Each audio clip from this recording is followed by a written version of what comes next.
In a world echoing with voices, likes, and endless scrolling, there lies a silence so profound, it frightens us. Loneliness. But what if this silence is not a void, but a doorway? A hidden passage leading not into despair, but into the depths of the self. Philosophers have long wandered the corridors of solitude, from Socrates' quiet defiance in the agora to Nietzsche's mountain meditations above the crowd. This isn't a journey for the faint of heart. Loneliness strips away masks, echoes our fears, but in that echo, something stirs. A question, a whisper. Who am I when no one's watching? Today, we explore loneliness, the hidden doorway to self-discovery, through the lens of ancient philosophy and modern thought. Because while loneliness hurts, it also reveals. And perhaps, just perhaps, it's not something to escape, but something to enter. Join us as we step into the stillness, not to escape the world, but to finally meet ourselves. I'll take it in segments to help it sink deeply. Segment 1. The difference between loneliness and solitude. First, we must draw a line, not with chalk, not with rope, but with language. Because language helps us make sense of the intangible, the emotional, the deeply human. Solitude is being alone by choice. Loneliness is feeling alone without choosing it. It's a subtle but powerful difference. Solitude is a peaceful room you walk into, close the door behind you, and take a breath. Loneliness is when you look around and realize no one's there, and you never wanted it to be that way. Philosopher Paul Tillich once said it beautifully. Language has created the word loneliness to express the pain of being alone, and the word solitude to express the glory of being alone. And he was right. Those two words are neighbors, close in sound and spelling, yet worlds apart in meaning. But here's where things get interesting. Loneliness isn't always the end of the road. Sometimes it's the beginning of something deeper. Sometimes loneliness becomes the bridge to solitude. You don't have to stay in the ache of isolation forever. That ache can turn into awareness. Loneliness can wake us up to the parts of ourselves we've ignored, buried, or simply forgotten. In the stillness, in the quiet, we meet ourselves. And not the polished version we show the world, but the real one. The one that's scared, the one that dreams, the one that's been waiting for us to slow down and listen. It's uncomfortable. Let's not pretend otherwise. Sitting with your thoughts, with your longings, with your regrets, it can be painful. It can feel endless, but there's honesty in that pain. And in that honesty, something begins to shift. Something begins to grow. Solitude, when it arrives, doesn't shout. It slips in quietly, like light through a curtain. It doesn't fix everything, but it brings clarity. It makes room. Room to breathe. Room to create. Room to simply be.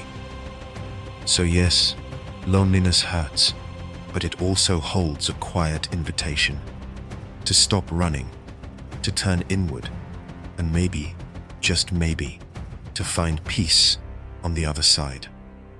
And that is the line we must draw. Not to separate, but to understand, to name our experience, and to give ourselves the grace to move through it, from pain to presence, from loneliness to solitude. Segment 2. The ancient fear of being alone. Humans are wired for connection. From the moment we're born, we instinctively reach for others, for warmth, for safety, for a sense of belonging. That drive isn't learned.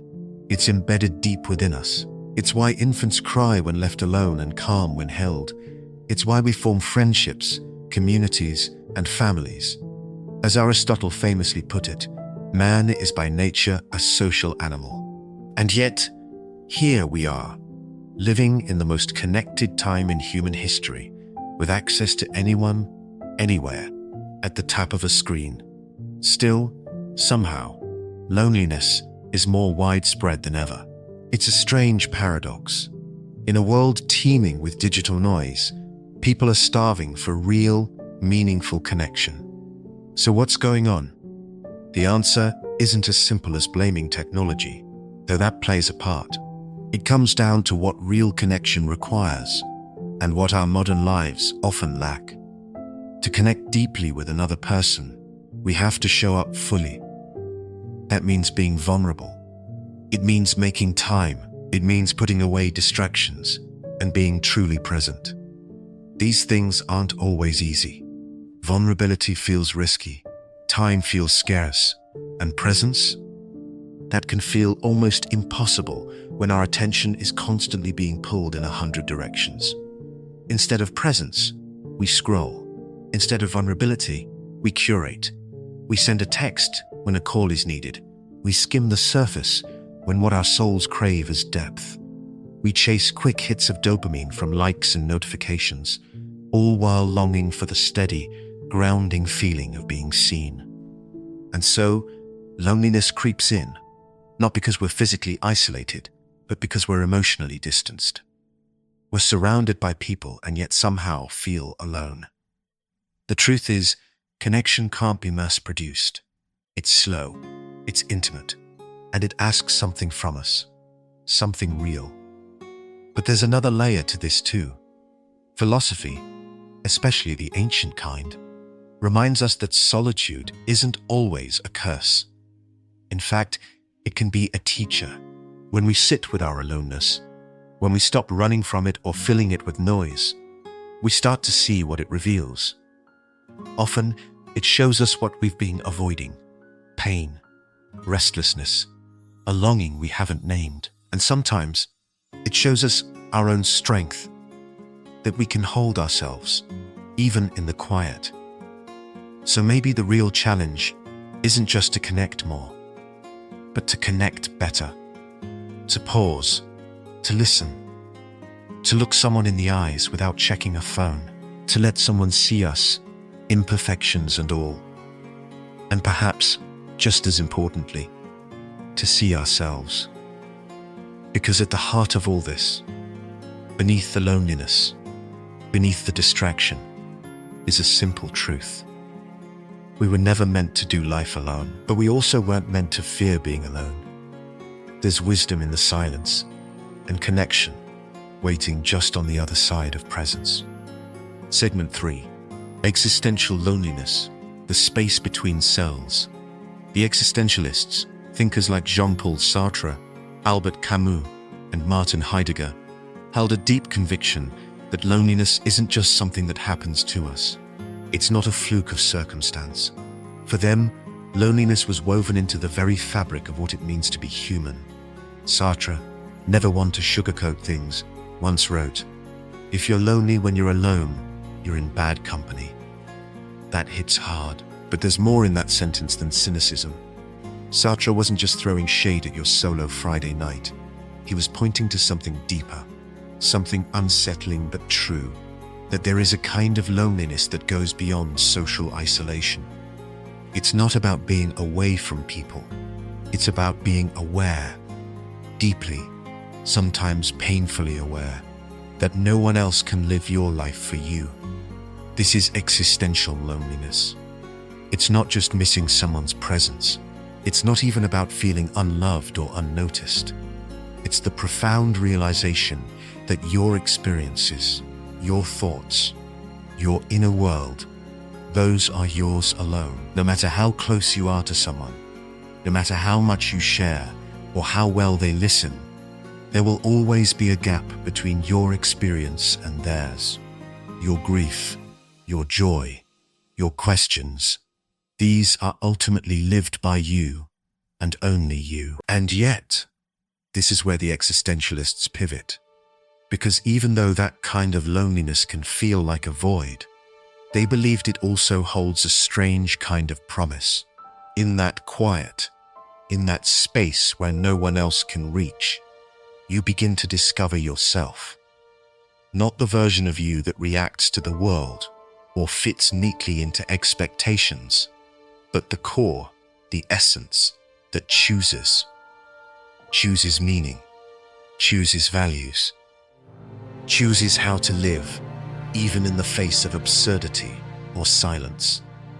Camus would say that even if the universe is indifferent, we can still rebel, not with anger, but with purpose. Heidegger spoke of authenticity, of stepping out of the blur of they-self, what they think, what they do, and into the clarity of owning your existence. And Sartre, for all his tough love, believed in radical freedom, that we are free to shape meaning, not because life hands it to us, but because we dare to create it. So yes, existential loneliness is real. It's not easy. It reminds us that no one else walks exactly where we walk. But maybe that's the beginning, not the end. Because when we stop waiting for someone else to fill the silence, we start hearing our own voice, and in that voice, we just might find our freedom. Segment 4. The Buddhist View. Attachment and Emptiness. In Eastern philosophy, especially in the teachings of Buddhism, loneliness isn't viewed quite the same way we often see it in the West. Over here, loneliness is usually cast as a problem to fix, a hole to fill. But in the East, particularly in Buddhist thought, loneliness is more closely tied to a deeper concept: attachment. We cling to people, to our roles and identities, to the need for approval, for recognition, for love. These attachments become like scaffolding. We build our sense of self on them. But inevitably, things shift. Someone leaves. Something changes. The validation we leaned on disappears. And suddenly, there's this aching emptiness, that hollow feeling we call loneliness. But Buddhism offers a very different perspective on that emptiness. It doesn't label it as something to avoid. It doesn't rush to fill it. Instead, it asks us to look again. Emptiness, according to Buddhist teaching, isn't a failure of life. It's the truth of life. Everything we hold on to is, by nature, impermanent. The illusion is not that we are lonely, but that anything was ever permanent to begin with. The 8th century monk Shantideva once wrote, "All suffering comes from the desire for one's own happiness. Perfect peace comes from the desire for others' happiness." That quote turns things upside down, doesn't it? It suggests that our constant striving for personal satisfaction, our need to have people and things make us feel whole, is at the root of our suffering. And it implies that peace, real peace, arises not from clinging tighter, but from releasing the grip entirely. So what if loneliness isn't something to resist? What if it's an invitation, an opening? Loneliness could be the moment when you're finally free to see things as they really are, when the noise dies down and the masks fall away. It might feel like a void, but look closer. It's not a barren emptiness. It's a field, wide open, quiet, alive with possibility. In that silence, you may come to realize you are not what you cling to. You are not your relationships, your achievements, your pain, or even your thoughts. You are the awareness beneath all of that, spacious, still, awake. And from that stillness, compassion can arise, first toward yourself, then toward the world. So the next time loneliness shows up, try sitting with it, not as an enemy, not as a problem to fix, but as a teacher. Let it show you where you're holding on, and maybe, just maybe, let go. Segment 5. Loneliness as the beginning of authenticity. Think of loneliness as the crack in the mask. It's the quiet moment when the lights go down and the audience disappears. There's no script left to read from, no part to play. The mask you've worn, crafted carefully over years, shaped by expectations, fears, and the longing to belong, slips just a little. And through that crack, something raw, and unfiltered begins to emerge. When you're alone, truly alone, there's no one to perform for, no need to impress, no curated identity to maintain. The roles you play, friend, sibling, partner, professional, fall away. You're not who you are in conversation, not who you are at work, not who you are on social media. You're simply you. And what a strange thing that can be. Socrates once urged, "Know thyself," but he didn't tell us how uncomfortable that process might feel. He didn't warn us that knowing yourself often begins in isolation, in the absence of the reassuring noise that comes from being surrounded, validated, seen. Loneliness, then, becomes a kind of mirror. Brutal, yes, but honest. It doesn't flatter, it doesn't lie, it just reflects. And in that reflection, it asks the hardest question of all. Who are you when there is no one else to define you? Not who do you appear to be, not who do people think you are, but who are you, stripped of your story, your brand, your armor? It's a question that cuts deep, that silence can feel unbearable. The stillness can ache. But that same silence, that same ache, it holds within it a strange and transformative power. Because there, in the absence of an audience, something begins to stir. In that quiet space, authenticity isn't something you craft, it's something you uncover. Like an old truth rising through the dust. It's not forged in applause or praise. It's born in solitude, in reflection, in the courage to sit with yourself long enough to meet the person you are when no one's watching. Loneliness, then, is not just emptiness. It's a threshold.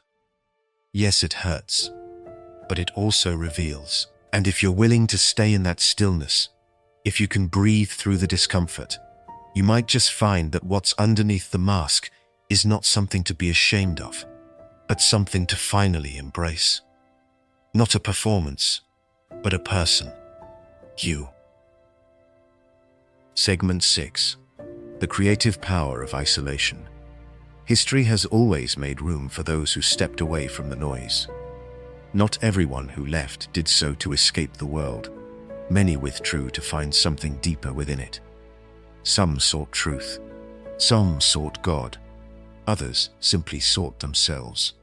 But time and again, we find creators, philosophers, and mystics choosing isolation, not as a punishment, but as a path. Friedrich Nietzsche wandered the Alps alone, letting the stillness of the mountains shape the clarity of his thoughts. Henry David Thoreau retreated to a modest cabin by Walden Pond, not to disappear from society entirely, but to understand it better. By stepping away, Søren Kierkegaard wrote with an intensity that could only come from long, quiet hours wrestling with his own soul, embracing the shadows of despair in order to transform them into insight. Why did they all choose solitude? Because in loneliness, there is space. Space to think without interruption. Space to feel without distraction.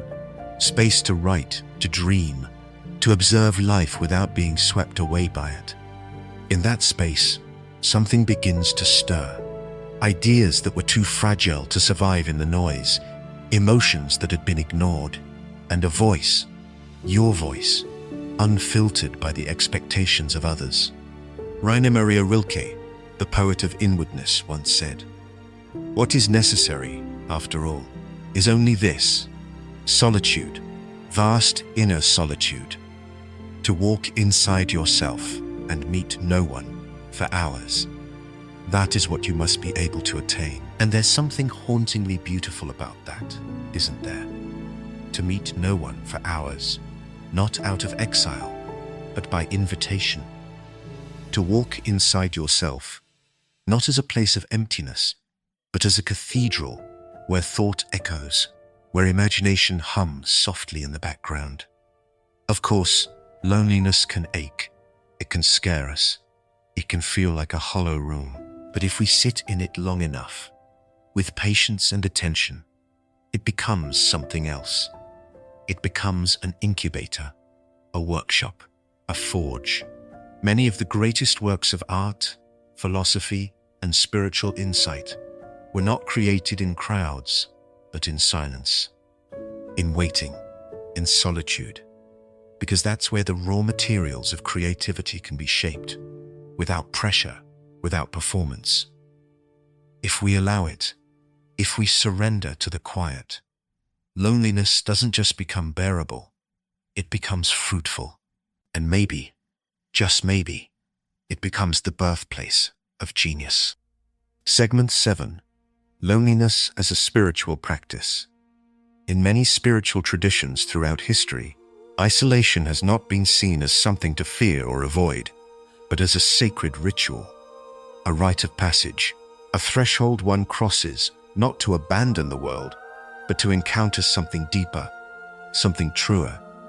Think of Jesus, who went into the desert for 40 days, alone, exposed to the elements, the silence, and the weight of his own humanity. Or the Buddha, who sat beneath the Bodhi tree in solitude until enlightenment broke upon him like the dawn. Consider the desert fathers of early Christianity, those early monks who withdrew into the barren wilderness, not to escape life, but to find its truest center. This idea is not just about removing ourselves from distractions. It's about entering a space where, finally, the noise begins to fall away, where the endless chatter of the world quiets down and something else starts to speak. Something quieter, more ancient, more essential. Why do these stories persist across cultures and centuries? Because in the absence of others, in the space where conversation ceases and the roles we wear slip off like old garments, we begin to hear the whispers within. The ones that are always there, but so often drowned out by the noise of daily life. In solitude, those whispers become clearer, more insistent, more alive. Loneliness then transforms. It becomes a sacred space, a kind of inner chapel, built not with stone or stained glass, but with stillness. Within that chapel, we begin to remember who we are when no one else is looking. We reconnect with the mystery at the heart of being, whether you name it God, truth, the universe, or your highest self. In that space, we're not really alone, not in the deepest sense. We are met by something vast, unseen, but intimately near. The divine doesn't shout, it waits for silence. And when that silence comes, it speaks. So, the next time life offers you a moment of solitude, don't rush to fill it. Don't treat it as a void to be escaped. Instead, let it be a threshold. Step into it like a sanctuary. Breathe. Listen. Wait. Because in that quiet, something sacred is always waiting to meet you. Segment 8. The dangers of prolonged isolation. Let's take a moment to talk honestly about loneliness. We often hear that solitude is sacred, that it's a necessary part of self-discovery. And in many ways, that's true. There is beauty in learning to be alone, in sitting quietly with your own thoughts, and becoming intimate with the rhythms of your inner world. But let's not romanticize loneliness completely. Not all solitude is healing. Not all silence is golden. When isolation stretches out over time, when the stillness stops feeling spacious and starts feeling suffocating, it can become something else entirely. Chronic loneliness has the power to erode our spirit. It can breed depression, disconnection, even despair. And the longer it lingers, the harder it can be to climb back into the light of genuine human connection. We are not meant to be islands, floating separately in the vast ocean of life. We are wired for belonging, for touch, for shared laughter, and understanding glances. That doesn't mean we should fear solitude. It means we need to learn how to hold it in balance. As the Dalai Lama so wisely puts it, we need to learn how to be alone, but also how to be with others, and not lose ourselves in either. That's the real art, not retreating from the world in fear, nor losing ourselves in it entirely. It's about standing in both places with grace. Loneliness, when we listen closely to it, can be a teacher. It can show us what we truly long for, not superficial engagement or performative socializing, but something much deeper. We crave soul-level presence. That feeling when someone really sees you, when a conversation isn't just words, but a meeting of hearts. Loneliness highlights the absence of that kind of connection, and in doing so, it reminds us just how sacred it is. So if you're feeling lonely right now, don't rush to fill the space with noise. Don't numb it with distractions or settle for empty interactions. Instead, use this moment. Let it show you who you are when there's no one else around. Let it peel away the masks you wear for others and reveal the self beneath, unfiltered, unpolished, whole. Then, when you're ready, bring that self back into the world. Not to impress, not to prove anything, but to share, honestly and meaningfully. The goal isn't to be endlessly independent or endlessly surrounded. It's to live with depth and to connect from that depth when the time is right. Loneliness can hurt, but it can also awaken.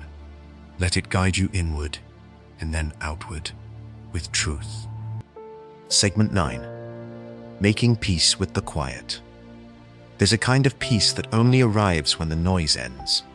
Not the ordinary quiet, the surface stillness that comes when the TV is off or when the room empties, but the deeper silence, the kind that settles when the distractions finally dissolve, when the scrolling stops, when there's no one left to impress, no urgent ping to answer, and the background buzz of everything simply fades. At first, it's uncomfortable. You might feel restless, even a little panicked. The quiet can be jarring. We're not used to being with ourselves. Not fully, not without something to do, or somewhere to go, or someone to be. But if you stay, if you truly sit with it, even as it prickles at the edges, you begin to notice a shift. The silence softens. It stops feeling like a void and starts feeling like a presence, a quiet kind of companion, not one that entertains or applauds or demands anything from you, but one that simply is, steady, patient, still. And in that stillness, something begins to settle inside you too. Your shoulders drop, your breathing evens out. The frantic pulse of needing to prove, to perform, to be more, it begins to quiet. That's when it happens. The peace starts to sing, not in a loud or obvious way, not in a way the world rewards, but in a way your soul recognizes. This peace doesn't shout.